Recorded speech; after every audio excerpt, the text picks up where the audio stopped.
All right, good morning, everybody. Thanks for coming in, especially some of you were involved earlier in the week, so you are more familiar with what we're doing. But the folks from the NEUP office, Darren and Val, came in and listened a bit to what research we're doing and how we do our quality assurance, essentially how we keep track of our data and manage that. And so this morning, what Darren's going to do is he's going to repeat some of the overview talk that he gave on Wednesday morning, because we thought that would be of value to people that weren't there, and sort of what the NEUP office is talking about when they say QA, and what they're hoping to help us improve on. And then they also have some feedback after listening to us about how we're doing here at Wisconsin. So we'll spend the next hour or so talking about that. And please feel free to ask any questions, because they really want to engage with us and exactly help us improve the way we keep track of data. Great, thank you.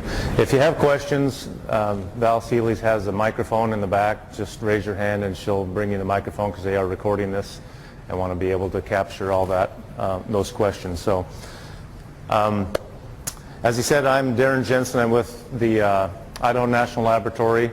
I'm the manager of quality assurance for all the research and development QA at the laboratory, and support the Office of Nuclear Energy's programs on light water reactor sustainability, fuel cycle technology, and next generation nuclear plant, as well as support the NEUP. So this is part of my favorite part of the program, to be able to deal with the university. So what I want to capture today is the essence of a quality assurance program within a university, and why that's important, and why we're asking to do the things that we're asking here. So I know that quality can be a very dry subject at times, so I want to make it a little bit fun, and I want to have some things that help you remember why we're asking to do quality assurance. So I've got some video clips throughout this presentation.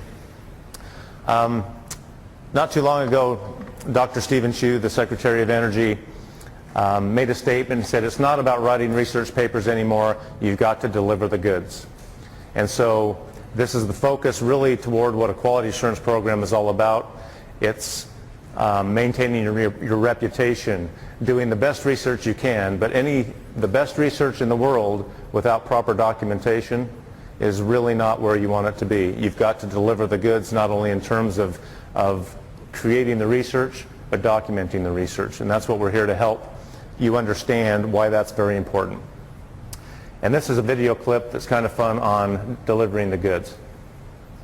Okay. New boat photo, everybody. Stand up, come on, Dad, Here smile. we go.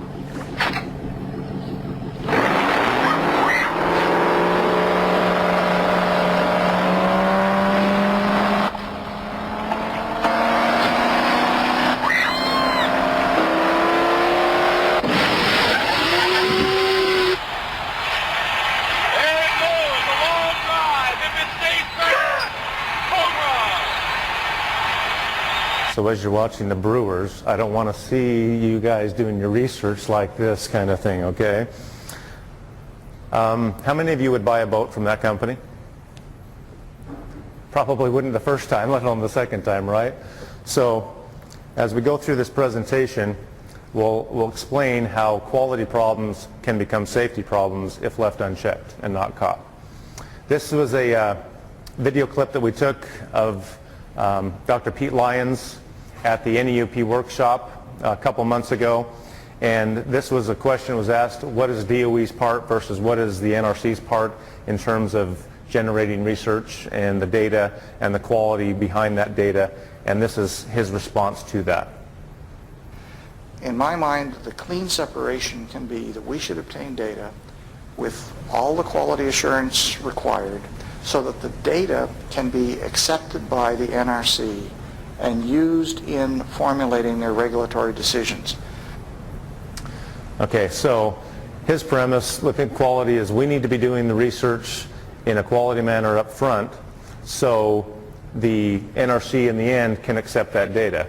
Now, that's kind of a leap from where you are at a university setting, but take that one step back. You do have one of the Office of Nuclear Energy programs, you're supporting a laboratory, point of contact, those kind of situations. So what we want to make sure is that you're creating data and research sufficiently enough with enough documentation that they can then take it and move forward with it and qualify that data. The onus is really on the laboratory, it's not on you as a university, but we want to make sure you're doing your part within the university setting using your procedures and processes that allow those entities on the other end to be able to take that and then move forward with that data. Okay, so we're not merely doing quality assurance just for the sake of meeting the regulatory requirements or ensuring that work continues to get funded or is even accepted by industry or the NRC, which are all wonderful reasons why we should be doing quality assurance by themselves. But we can't afford another 30 years of the same that we've been through here. And so quality assurance is crucial to gaining the trust of the American people and the world population, ensuring the future of nuclear energy independence, ensuring we have sustainable power production for centuries to come, and maintaining the national security of our country through energy independence. I think these are all crucial things that we need to be understanding, and you are the tip of that sword within trying to meet these objectives here. You are the crucial part of the renaissance of the nuclear industry, in my opinion, because this is where it's starting, is at the university setting. Another short video clip on doing the right thing. There we go.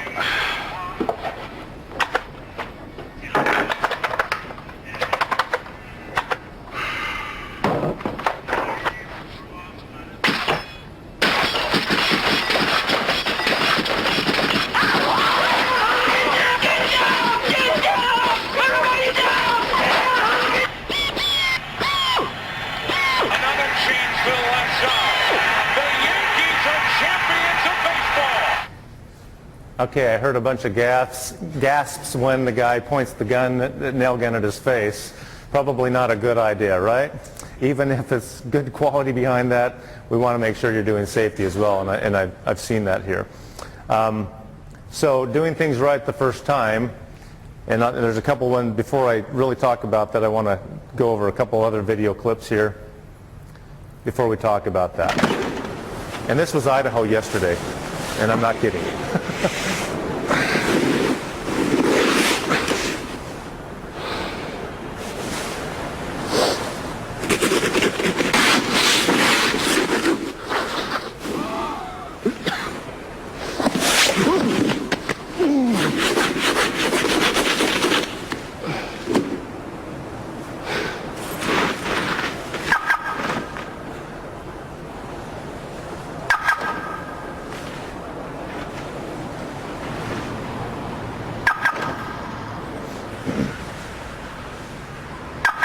Okay, how many of you have done that before, right?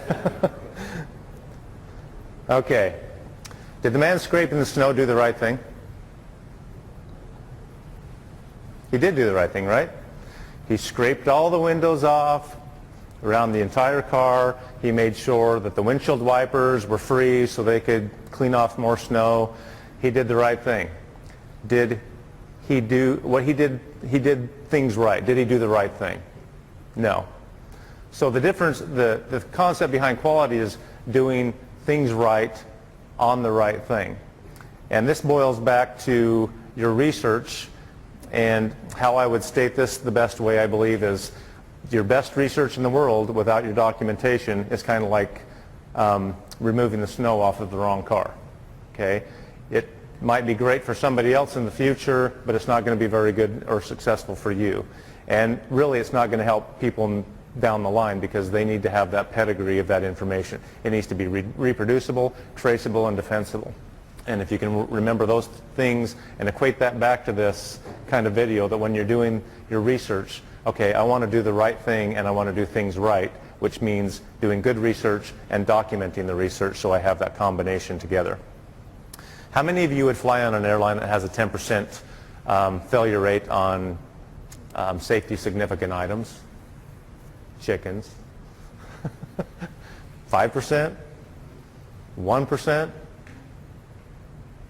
I wouldn't, okay? And why is that? High consequence, right? A lot of people on the plane, a lot of people's lives at stake. So now equate that to the nuclear industry. and what we're trying to accomplish with building the trust of the American people, as we talked about before. We can't afford another 30 years of the same. So we have to have high significance, high quality in our products that we're producing, from research to the end of production of a facility, all the way through that. So we're not having the 1% failures or 10% failures. We can't afford any of that, especially within the nuclear industry. So we have to do a better job at doing our research. And where's your research going to end up? Tinker Toys? No, it's going to end up within a licensee application with NRC or private industry or within Department of Energy somewhere. We're hoping that this research goes somewhere. That's why we're doing this. If we weren't expecting that, why would we be doing that and funding this? So basically what we want you to do is just pay attention to those kind of things so you have confidence in the reproducibility, traceability, and defensibility of your data. Consequently, would you live near nuclear facilities if you were the public where you knew that there were these kind of problems? You probably wouldn't want to do that. So, okay, so why is quality necessary? Research has shown that for every quality defect, issue, or problem not found, or found and not corrected or solved during research and development through design, the cost is approximately 100 times more to fix it after it's been implemented, and this doesn't include legal costs or other aspects of that. Most quality problems do not cause immediate problems, and they don't show up sometimes for years. But the consequences are significant, costly, and can sometimes be fatal. A couple examples here. Defect in the Soviet early warning monitoring system nearly brought on a nuclear war in 1983. The software was supposed to filter out false missile detection caused by the Soviet satellites picking up sunlight reflections off cloud tops, but it failed to do so.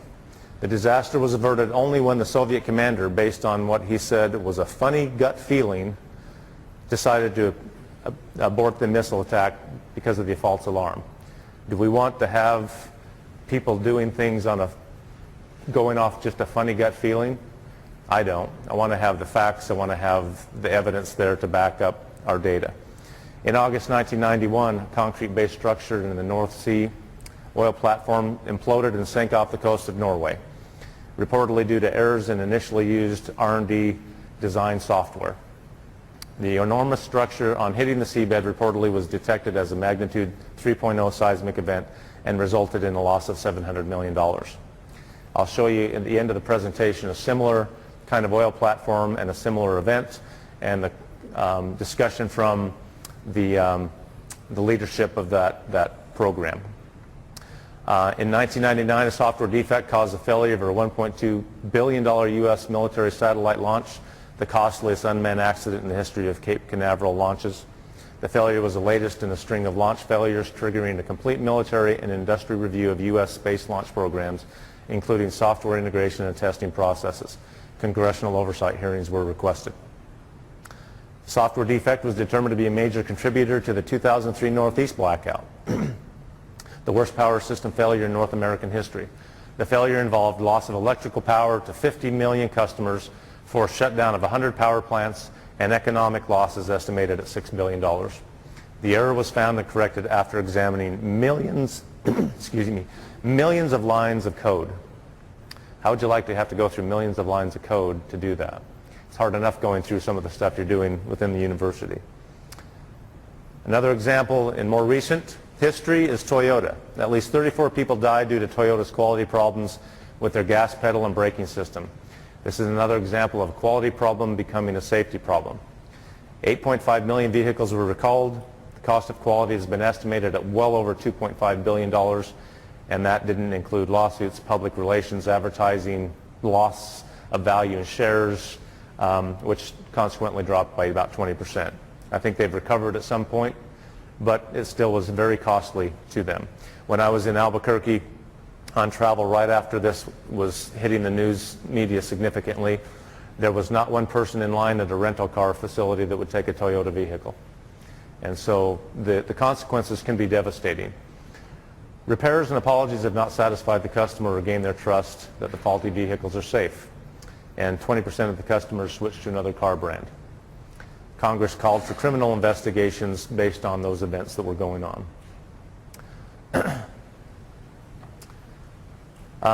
Some other history internally to the Department of Energy, quote from the Government Accounting Office report, audits of the Yucca Mountain identified quality assurance problems in 3 areas. 1 was data sources, 2, validation of scientific models, and 3rd, software development. The DOE could not ensure that all the data needed to support the scientific models could be tracked back to original sources or that the data had been properly collected. DOE had not standardized processes to develop the scientific models needed to simulate geological events, and DOE had no process for ensuring that the software being developed to support the models would work. Now, I know there's a lot of software and modeling going on within the university settings within the NEUP projects. So we need to pay particular attention to those kind of areas, and that's why we've set up the quality assurance aspects for those particular areas to address some of the things that have been issues in the past. Okay, so what does all this mean for a university? This is all wonderful and great in the world out there, but what does it mean for your application here as a student and faculty? Universities are now under contract with the Department of Energy, which requires the flow down of quality assurance requirements in accordance with the DOE order on quality assurance 414.1c, which is now 414.1d as of late. All university contracts must contain QA requirements specified on a QA requirements form or worksheet. The quality of university research products must be sufficient to be qualified by the any program or end user, as I discussed before. So that means your data has to be sufficiently documented to where they can take that and move forward without having to go recreate or redo that work. Universities are the key to the renaissance of the nuclear industry, as we mentioned before, and it's imperative that we train and educate you as students and faculty on the needs of quality assurance, not just in technical fields, but in every aspect here to be able to ensure that we have the validity of the research results. It's very important to do so. In order to deliver the goods, which is your research products in this case, when it comes to quality assurance funding, following the requirements flowed down to the university is essential.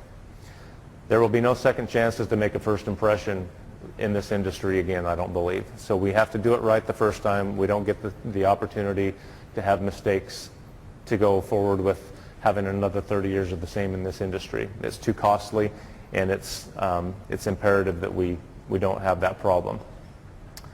So another video to emphasize why quality is important.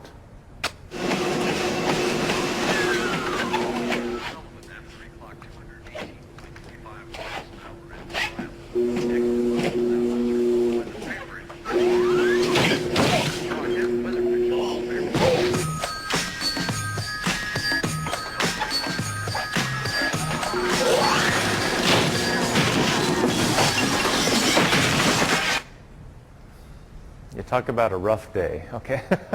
You get up to exercise, you got a defaulty piece of equipment. So that says 70% of people have purchased defaulty or defective equipment. Do we want to be on the front end of that? I don't think so. So we need to pay particular attention to what we're doing in our research. Okay, so the NEUP requirements that come to you in your contract on this worksheet, we've captured here briefly, and I just want to briefly go through them and talk about them so you as students and faculty understand what it is we're expecting within the NEUP project office.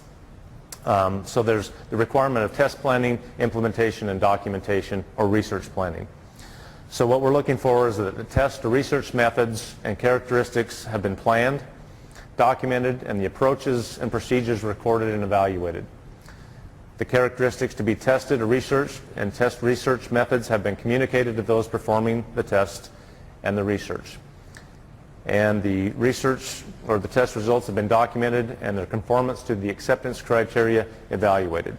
And that conformance to the conformance criteria has been established for the tests. So what that means is working together with your professors to come up with a test plan or a research plan. Part of that can occur within the proposal. Part of that can occur after the fact where you have some form of a documentation that says what you're going to do.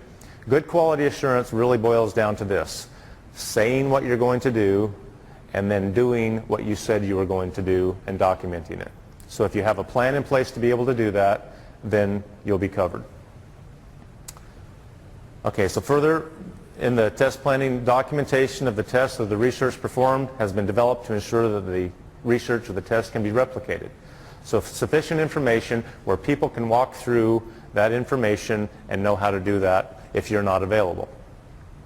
The researcher or the developer has documented work research test methods and the results in a complete and accurate manner sufficient to withstand a successful peer review. Peer review, we'll talk about it in a bit, but is really the key to the culmination of that research within a university setting, and we want to have enough information to where that peer review can be successfully to go through that process.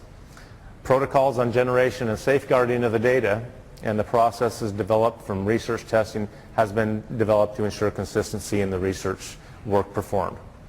The university has submitted a test plan, a research plan to the funding organization if it's requested. So if there's a check mark on that box, that means we want to see those things up front.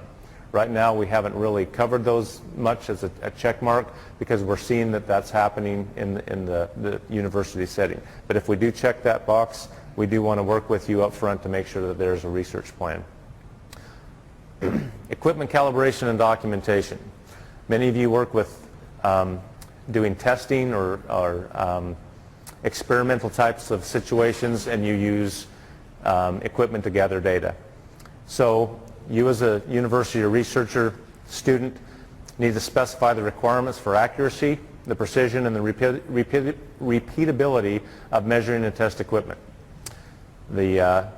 If you have university documentation or manuals that you have from the vendors, we want you to be following those and document how you're going to do that. Sometimes that requires defining and developing simple procedures, how to walk through doing those processes. We heard in some of the universities they have training programs in place to do those kind of things. That's kind of the things we want to see, that there's some sufficient evidence that students are trained and qualified how to use the equipment and that it's meeting those expectations. If the university M&T procedure isn't developed or it's not used, the effects of the instrument's performance on the uncertainty of the measurements and the tests have been considered and documented in the research. So we need to know, one of the things that happens at labs, you have instrumentation that we tag or we mark and label. It says calibrate before use or calibration not required. So those are things that would be helpful for students and faculty to know. If this instrumentation is just for playing in the sandbox and we don't need it for results, okay, fine, document that, put a tag or label on that, make sure it's clear that you don't need to have calibration. If calibration is required and it's critical to the outcome of your experiment or the data that you're generating, then you need to have that calibrated by appropriate calibration requirements, and you need to document that and make sure the instruments are within the calibration period and document that. The M&TE, the equipment needs to be properly controlled, and the degree of control should be dependent on the application of the measurement. And some examples are controlling the laboratory space, who goes in and out, those kind of things, having access control, or only people who are trained can use that equipment so you're not messing up the results, or those kind of things. And the calibration records, documenting the instrument calibration to a national standard is a deliverable product and has provided all the documentation necessary to show that those instruments are calibrated to those standards. Procurement document control. University procurement document control procedures or processes have been documented and implemented. I know a lot of times the university has procurement processes at the higher level, and then sometimes departments or organizations within the university use their own kind of things. It really doesn't matter as long as you're following a standardized process and you have information controlled. And what that means is if you have material that you're procuring or an instrument that you're procuring, you have specifications or requirements for the vendor, and that you're using a qualified vendor or a reputable vendor that you trust to give you what you wanted, and that you verify through documentation that what you procured is what you received. So that might be specifications that they have and that you've provided to them that they have to meet, and that you validate that those specifications were met when you receive that material. Either at the university level or at your department level, you need to consider those things. And if you have the procurement document specifications are being controlled. So a lot of these things we're dealing with in research are considered quality records, which means you need to protect them, control them, and protect them from damage or loss or theft, and control them in a manner where they're not being lost. And we'll talk about that in records a little bit. The university has a documented procedure or process for control of suspect counterfeit items and has submitted or will submit material pedigree records as a deliverable product. This is one of the important parts of that part of the end product where it goes to NEUP or the end user within the Department of Energy, that they have information on the pedigrees of products or traceability of that data all the way through from start to finish, so they can validate those results if they need to take that forward. So that's important. And the suspect counterfeit items, more important in lab settings, but it's also important if you're dealing with things that are safety related, more from a safety standpoint, and well as a quality standpoint, because we don't want people getting hurt anywhere. So if you're using reputable vendors and knowing what you're getting, you typically can avoid that. But oftentimes there's materials out there that aren't what they say they are. So be careful about that and pay attention to that a little bit. Training and personnel qualification. Personnel performing research activities, students, faculty, whomever, have been trained per the university documented requirements to ensure work is being conducted properly to prevent rework of the production of the data or production of unacceptable data. And the university has documented the training of personnel performing these activities and has submitted or will submit the training records as a deliverable product. Oftentimes as we're visiting the universities, we find that people are training and doing good work to get students trained, but they're not documenting that training. So take advantage and take credit for what you're doing, and document that training and maintain that documentation. Analysis or modeling software verification and validation. Software used for modeling development in support of scoping has configuration control implemented by a minimum of a baseline copy of software executable file plus a text statement describing chronological changes being made. At a minimum, all changes have been verified to operate correctly by the developer and an independent qualified checker prior to use. An independent qualified checker could be your professor, could be somebody within the university external to your organization, it could be somebody within the organization, within another student or something within that same department. It doesn't have to be totally independent in my mind, but it has to be somewhat independent of the work that you're actually doing. So if you can find somebody or work with your professor to find those people to do that kind of a check, and much of the time this happens as you go through testing processes as you're developing the software. Reports or work summaries for modeling software development need to include the software name, the version number, computer manufacturer name and model, name and version of the operating system, a list of libraries or interfaces or environment required for correct software operation, the reference to the applicable verification and validation documentation. And modeling has been performed using codes and or software packages that have received V&V in accordance with university documented processes and procedures or some formal process. So if you're getting software off the shelf from a manufacturer, you need to have documentation that comes along with that that says this software or model has been validated and verified to work. And as long as you don't change that, that's acceptable information to have. If you change that or modify that and do something different, then you need to go through this process we just discussed here. If there's software or models that you're developing from scratch here at the university, you need to follow the same kind of process. And as you're changing and modifying those, it boils down to configuration control and configuration management. We want you to make sure that you keep track of those changes throughout that testing process or the development process, so we know what the version is you're working on to generate that data. Because there might be version 1 that you're using for some data, there might be version 5 you're using for some other data. That's critical information to have, so the end user can know where to go to validate those results and which version to use. The code or software used to develop the results has been identified in the project's final report or documentation. So we want to see that kind of information. Not just this, but basically what you did to summarize quality assurance in any of the research results in your final reports needs to be included.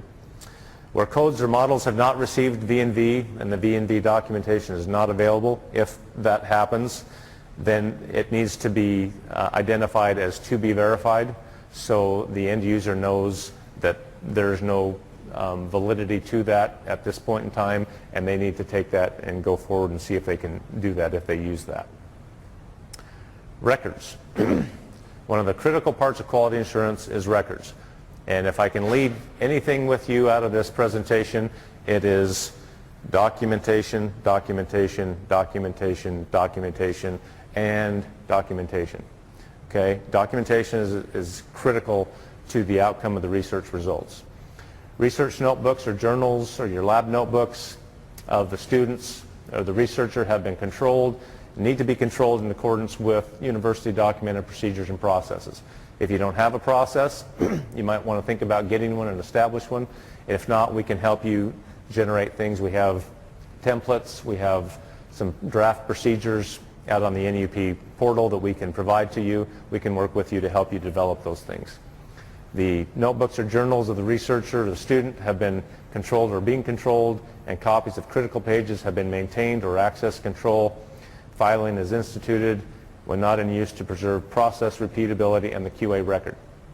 Okay, so we've had some discussions with universities about the students taking your, a lot of times you use electronic notebooks and those are backed up pretty well. But if you have a hard copy notebook or a journal that you keep and you keep it in your backpack, what happens if somebody steals that backpack? What happens if you have one of your roommates catches your stove on fire and it catches your backpack on fire because it was hanging next to it and you burn all your lab notebook up? You want to make sure on a periodic basis you're copying, scanning, or doing something with that research notebook to back up that information so it's protected. Because we need that information at the NEUP in the end. That's part of the research record. And then the electronic media used to record data has been subject to the documented administrative controls of handling and storage of data. So if you have an electronic lab notebook or you're storing electronic data, your university probably has established processes and procedures that it's backed up or maintained so that those results can be easily recreated and tapped into if needed. And the activity records that you're working on have been maintained by the university. This is an old slide, so it says 60 days, but basically we want you to maintain those indefinitely. And so NEUP is working on looking at some other options there, but right now this is where we need to be. And then the process for development of intellectual property documentation has been controlled under the university processes. So if you have information on intellectual property, we want you to follow those processes within your university to make sure your information is protected as well. So if you're collecting data, the acquisition and collection methods, when you're gathering data, the researcher or the student has ensured that the systems and the subsystems of the experiment are operating properly. So whatever it takes to make sure that's documented, we want to see those results. Software used to collect data and operate the experiment has gone through the same processes we talked before, that you have that same information, so we have the configuration management, the controls, and that you have that information sufficient where we can validate the data if needs be. Data anomalies have been investigated if you have them, and when performing data analysis, the following have been defined and documented. Your assumptions and the methods that you've used to generate the data, the results that you obtained and documented so that independent qualified experts can evaluate how the data was interpreted. So information to tie back into what your thought process was and why you did what you did is important. the methods you use to identify and minimize measurement uncertainty, the analytical models that you used, whether your R&D results have been documented adequately and can be validated. So think about these things as you walk through those processes, and I don't want this to become a thing that you think is just this huge task to do. What it really boils down to, again, is documentation, documentation, documentation in a fashion that's acceptable within the research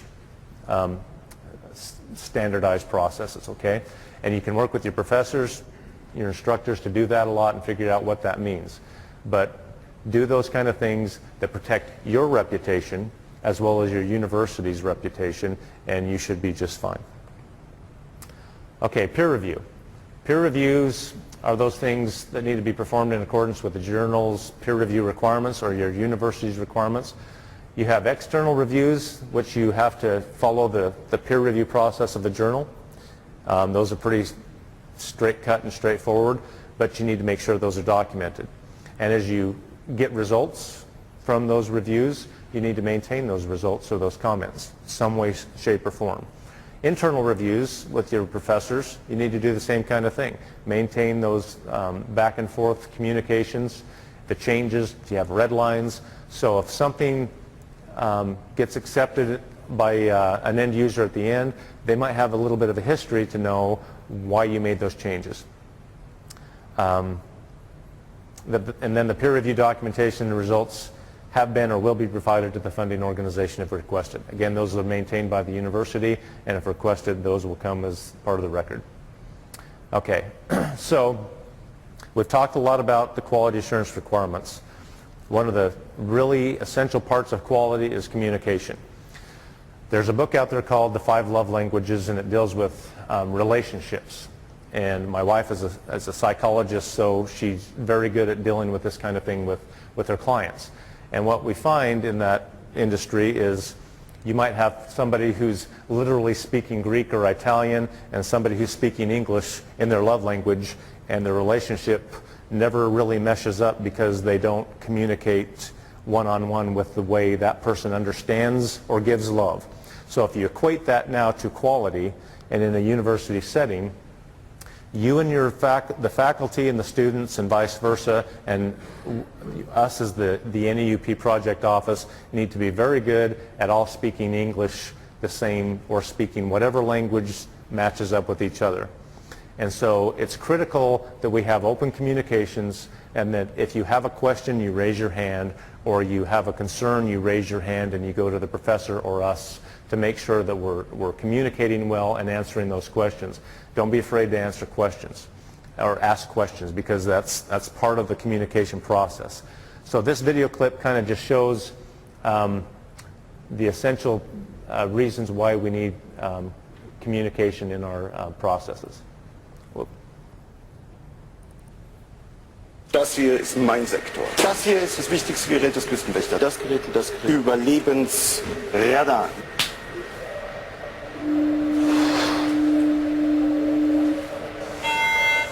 Mayday, Mayday. Hello, can you hear us? Can you hear us? Can you... Over. We are sinking. We are sinking. Hello? This is the German Coast Guard. We are sinking. We're sinking. What are you thinking about?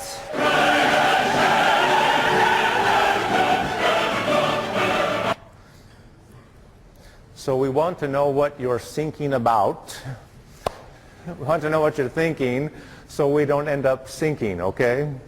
So that's really critical that we talk the same language, we understand, we have good communication, and that we're communicating properly, so that we can absolutely do the quality in the best way we can. This next couple of slides here, a few slides, are an indication of kind of like the platform that I talked about before, the SANC. This is a different platform, the SANC, and I want to just basically give you a quote from the, it was a Petrobras executive that made this statement extolling the benefits of cutting quality assurance, inspection costs, and other things, prescriptive engineering, and The result was the sinking of this thing into the Atlantic Ocean off the coast of Brazil in 2001. So his quote is, "Petrobras has established new global benchmarks for the generation of exceptional shareholder wealth through an aggressive and innovative program of cost-cutting on its P-36 production facility. Conventional constraints have been successfully challenged and replaced with new paradigms appropriate to the globalized corporate marketplace. Through an integrated network of facilitated workshops, the project successfully rejected the established constricting and negative influences of prescriptive engineering, onerous quality requirements, and outdated concepts of inspection and client control. Elimination of these unnecessary straitjackets has empowered the project suppliers and contractors to propose highly economical solutions with the win-win bonus of enhanced profitability margins for themselves." This statement kind of shows what you get when you make those kind of statements and have that kind of philosophy within an organization. We don't want that to happen. Quality is not onerous if done appropriately. It's kind of like Goldilocks and the Three Bears. Way too much quality, you do too little research and don't have enough money focused on research. Way too little quality, you have way too much focused on research and you don't have any way to prove and verify and validate your data. We want just right to where you have both. We have just the right amount of quality, we have just the right amount of research, and combining to make a synergistic way of doing business that's acceptable to all involved. And if we do that, it's very efficient, it's cost productive and cost efficient, and will build your reputation as a university and as students. And with that, I'll open it up to any questions.